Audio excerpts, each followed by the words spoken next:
नमस्कार, मैं श्रेया और आप देख रहे हैं डिजिटल इंडिया न्यूज। और अब बढ़ते हैं आज की अहम खबरों की ओर। मेहुल चौकसी को वापस लाने की तैयारी तेज। भारत के अनुरोध पर बेल्जियम में हुई थी गिरफ्तारी। विदेश मंत्रालय के प्रवक्ता रणधीर जायसवाल ने कहा, भारत के प्रत्यार्पण अनुरोध के आधार पर उन्हें बेल्जियम में गिरफ्तार किया गया है। हम बेल्जियम के अधिकारों के साथ मिलकर काम कर रहे हैं ताकि उन्हें भारत लाया जा सके और मुकदमे की कार्रवाई आगे बढ़े। मुस्लिमों से ही 1700 शिकायतें मिलने के बाद बनाया गया नया कानून वक्फ एक्ट पर पीएम मोदी बोले। प्रधानमंत्री नरेंद्र मोदी ने कहा, वक्फ अधिनियम 2025 सैकड़ों शिकायतों के बाद लाया गया है, जिनमें मुसलमानों के प्रमुख भूमिका रही है। उन्होंने बताया कि वक्फ संपत्तियों को लेकर 1700 से ज्यादा अधिक शिकायतें मिली थी, जिससे सरकार को इस मुद्दे पर गंभीरता से विचार करना पड़ा।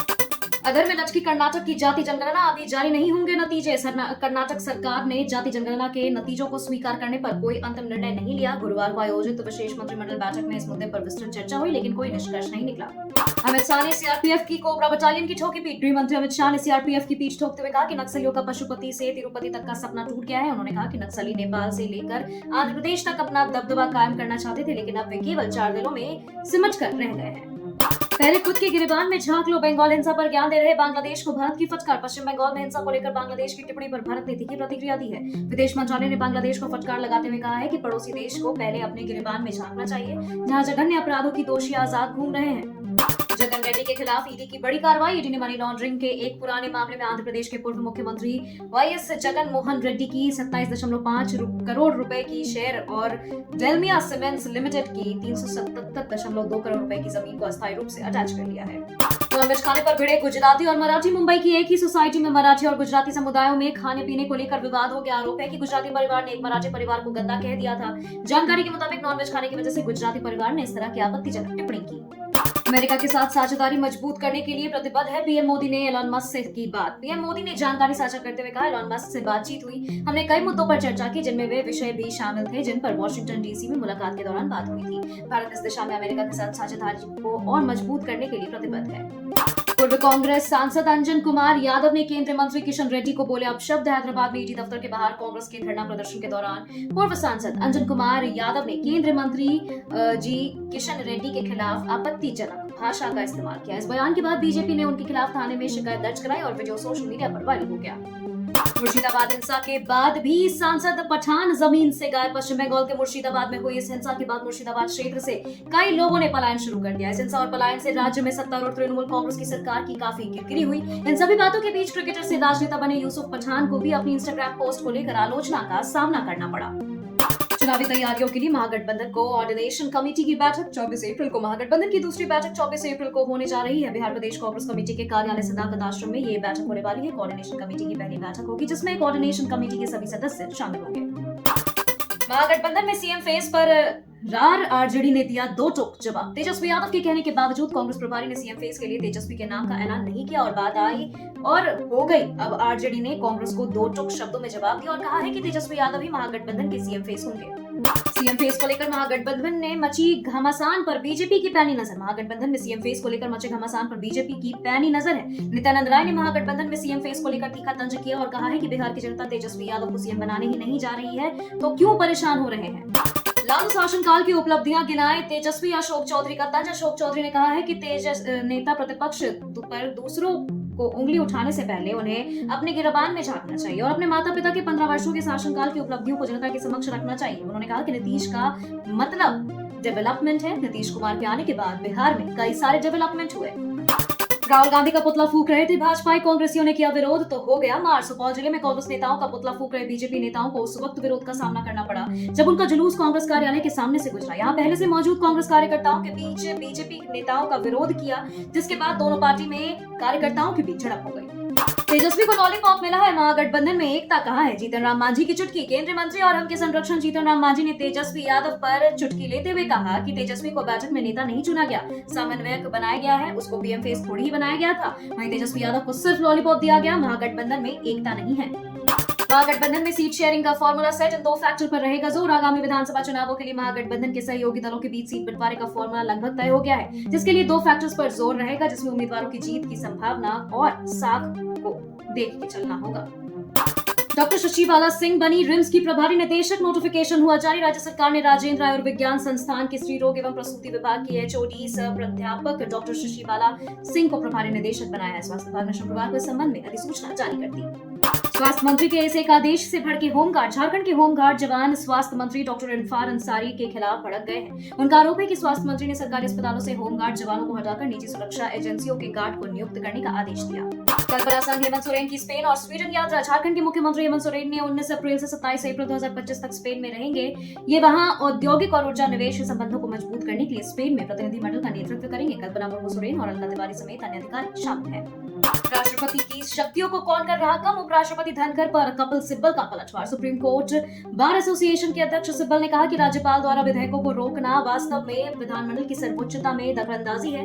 यह धनखड़ जी को पता होना चाहिए। वे पूछते हैं कि राष्ट्रपति की शक्तियों को कैसे कम किया जा सकता है, लेकिन शक्तियों को कौन कम कर रहा। एग्जाम सेंटर पर छात्रों से उतरवाया जनेऊ, मचा बवाल। कर्नाटक के बीदर और शिवमोगा जिले के केंद्रों पर सीईटी एग्जाम हॉल में एंट्री से पहले कुछ छात्रों को जनेऊ उतारने के लिए कहा गया, जिससे विवाद पैदा हो गया।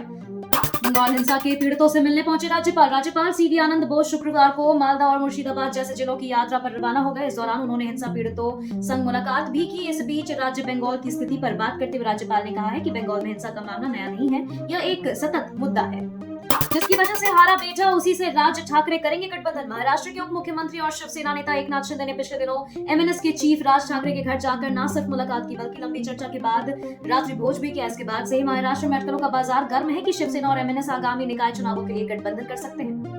मस्जिदों पर लाउडस्पीकर से हो रहा ध्वनि प्रदूषण, इन्हें तुरंत हटाओ, भाजपा नेता की मांग। मुंबई के मुलुंड इलाके में कुछ मस्जिदों से अवैध लाउडस्पीकरों को हटाने की मांग तेज हो रही है। भाजपा नेता ने किरीट सोमैया ने शुक्रवार को इसे लेकर विरोध प्रदर्शन का नेतृत्व किया। उन्होंने कहा कि इनकी वजह से ध्वनि प्रदूषण होता है। राहुल गांधी की मांग, कर्नाटक में लागू हो रोहित वेमुला अधिनियम। राहुल गांधी ने सीएम सिद्धरामैया को पत्र लिखकर वंचित छात्रों की सुरक्षा के लिए रोहित वेमुला अधिनियम लागू करने की मांग की। कांग्रेस ने 2023 में इस कानून का वादा किया था। सजा के निलंबन पर सुप्रीम कोर्ट की फटकार। सुप्रीम कोर्ट ने एमपी हाई कोर्ट के उस आदेश पर नाराजगी जताई जिसमें कहा गया था कि आधी सजा काटने पर ही याचिका स्वीकार होगी। कोर्ट ने लंबी अपील प्रक्रिया के चलते दोषी को जमानत दी। उपराष्ट्रपति के बयान पर सियासी घमासान। उपराष्ट्रपति धनखड़ के बयान पर विपक्ष ने न्यायपालिका की तौहीन का आरोप लगाया। कांग्रेस, टीएमसी और डीएमके ने आलोचना की, जबकि बीजेपी ने बचाव किया। सुरजेवाला ने संविधान को सर्वोपरि बताया। आजम खान को 3 मामलों में राहत, 1 में झटका। रामपुर के एमपी एमएलए कोर्ट ने सपा नेता आजम खान को हेट स्पीच और शत्रु संपत्ति मामलों में जमानत दी, लेकिन गवाह को धमकाने के केस में जमानत याचिका खारिज की। वक्फ कानून पर हिंसा, राजा भैया ने उठाए सवाल। वक्फ कानून को लेकर बंगाल में हिंसा के बाद राजा भैया ने एक्स पर तीखी प्रतिक्रिया दी। उन्होंने पूछा, हिंदू आखिर कहां तक भागोगे, और संसद के कानून की गरिमा की बात कही। वाराणसी में पीएम ने किया अधूरी परियोजनाओं का लोकार्पण। पीएम मोदी ने वाराणसी में 2 परियोजनाओं का लोकार्पण किया, जिनकी जांच सीएम योगी के निर्देश पर जारी है। रामनगर के शास्त्री घाट और सामने घाट से जुड़े इन कार्यों पर घपले की आरोप लगे हैं। बसपा में गिरीश चंद्र जाटव की वापसी। 4 महीने बाद गिरीश चंद्र जाटव की बसपा में वापसी हुई। मायावती ने उन्हें मुरादाबाद मंडल का मुख्य सेक्टर प्रभारी बनाया। दिसंबर 2024 में पार्टी विरोधी गतिविधियों पर निकाले गए थे। जैन मंदिर तोड़ने पर अखिलेश यादव ने जताई चिंता। सपा प्रमुख अखिलेश यादव ने मुंबई में जैन मंदिर ध्वस्त होने पर भाजपा सरकारों पर निशाना साधा। उन्होंने जैन समुदाय में बढ़ती असुरक्षा पर चिंता जताते हुए इसे अल्पसंख्यकों के लिए गंभीर हालात बताया। दिल्ली सरकार ने बजटीय खर्च सीमा वापस ली। दिल्ली सरकार ने 2025 से 26 के बजट में विभागों के खर्च पर 5% सीमा को वापस लिया। आम आदमी पार्टी ने इस पर विरोध जताया था। अब विभाग 2019 के आदेश अनुसार खर्च कर सकेंगे। दिल्ली में प्राइवेट स्कूलों की फीस वृद्धि पर कार्रवाई। शिक्षा मंत्री आशीष सूद ने कहा कि दिल्ली में सभी प्राइवेट स्कूलों का ऑडिट होगा। बिना मंजूरी फीस बढ़ाने पर 11 स्कूलों को नोटिस जारी किया गया है। 600 से ज्यादा स्कूलों का ऑडिट हो चुका है। दिल्ली में अवैध ढाबों और मीट दुकानों पर कार्रवाई। पर्यावरण मंत्री मनजिंदर सिंह सिरसा ने अवैध ढाबों और मीट दुकानों को बंद करने और उनके कनेक्शन काटने के निर्देश दिए हैं। चेतावनी दी कि बिना अनुमति चलने वाले प्रतिष्ठानों को नहीं बख्शा जाएगा। दिल्ली के 100 से अधिक अस्पतालों को आयुष्मान भारत लागू करने का निर्देश। दिल्ली स्वास्थ्य विभाग ने 100 से ज्यादा अस्पतालों को आयुष्मान भारत योजना लागू करने का निर्देश दिया। अस्पतालों को जल्द समझौते पर हस्ताक्षर करने और योजना के क्रियान्वयन के दिशा निर्देश दिए गए। आमिर खान को मकाऊ कॉमेडी फेस्टिवल में सम्मान। आमिर खान को चीन के मकाऊ कॉमेडी फेस्टिवल में सम्मानित किया गया। उनकी फिल्में 3 इडियट्स, पीके दंगल और सीक्रेट सुपरस्टार ने चीनी बॉक्स ऑफिस पर शानदार कमाई की। अथ्या शेट्टी ने बेटी का नाम और पहली झलक साझा की। केएल राहुल के जन्मदिन पर पत्नी अथ्या शेट्टी ने सोशल मीडिया पर अपनी बेटी इवारा की पहली झलक शेयर की। उन्होंने बताया कि इवारा का मतलब भगवान द्वारा दिया गया गिफ्ट है। अक्षय कुमार की फिल्म केसरी 2 और उनकी फीस पर चर्चा। अक्षय कुमार की फिल्म केसरी 2 को अच्छा रिस्पांस मिल रहा है। रिपोर्ट्स के मुताबिक अक्षय एक फिल्म के लिए 60 से 140 करोड़ रुपए फीस लेते हैं और केसरी 2 के लिए भी उनकी फीस इसी श्रेणी में है। मार्क बाउचर का विश्वास, रोहित शर्मा जल्दी लय में लौटेंगे। दक्षिण अफ्रीका के पूर्व विकेट कीपर बल्लेबाज मार्क बाउचर ने कहा कि खराब फॉर्म में चल रहे रोहित शर्मा जल्द ही आईपीएल में बड़ी पारी खेलेंगे। इस सत्र में रोहित का सर्वोच्च स्कोर 26 रन रहा है। पैट कमिंस की पत्नी की पोस्ट से आईपीएल 2025 से बाहर होने की अटकलें। पैट कमिंस और उनकी पत्नी रेबिका की एयरपोर्ट पर शेयर की गई तस्वीर ने सोशल मीडिया पर चर्चा शुरू कर दी है कि वह आईपीएल 2025 से बाहर हो सकते हैं। रेबिका ने अपनी पोस्ट में भारत को अलविदा कहा। पुजारा ने ग्लेन मैक्सवेल की आलोचना की। चेतेश्वर पुजारा ने आईपीएल 2025 में खराब प्रदर्शन कर रहे ग्लेन मैक्सवेल को लताड़ते हुए कहा कि उनका बल्लेबाजी अंदाज नहीं बदला और उन्हें जागने की जरूरत है।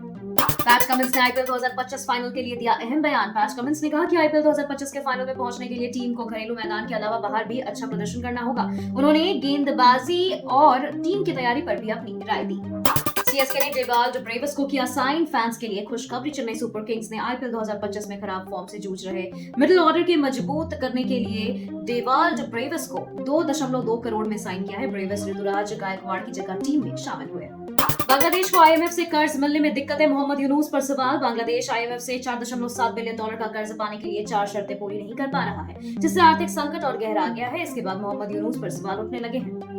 जनरल असम मुनीर ने फिर उठाई टू नेशन थ्योरी इतिहास की याद दिलाई। पाकिस्तान के army chief general Assam Munir ने टू नेशन थ्योरी पर चर्चा करते हुए विदेशों में बसे पाकिस्तानियों को पाकिस्तान के निर्माण की विचारधारा की याद दिलाई, जो विभाजन और संघर्ष से जुड़ी है। इमरान खान की बहनें और पार्टी नेता हिरासत में। पाकिस्तान पुलिस ने इमरान खान की बहनों और पीटीआई नेताओं को जेल में मिलने पर विवाद के बाद हिरासत में लिया है। इमरान खान रावलपिंडी की अदियाला जेल में बंद है। अमेरिका में 1000 विदेशी छात्रों के वीजा पर रोक। अमेरिका ने 1000 से अधिक विदेशी छात्रों के वीजा पर रोक लगा दी है, जिसके खिलाफ छात्रों ने ट्रंप प्रशासन के खिलाफ मुकदमे दायर किए। उनका कहना है कि अचानक उनकी कानूनी अनुमति वापस ले ली गई है। अमेरिका ने रूस यूक्रेन शांति समझौते पर बड़ी चेतावनी दी। अमेरिका ने कहा कि अगर रूस यूक्रेन के बीच शांति समझौते पर जल्द कोई ठोस प्रगति नहीं होती तो वह इस प्रयास से हाथ खींच लेगा। विदेश मंत्री ने निर्णय का इस समय सीमा तय किया है।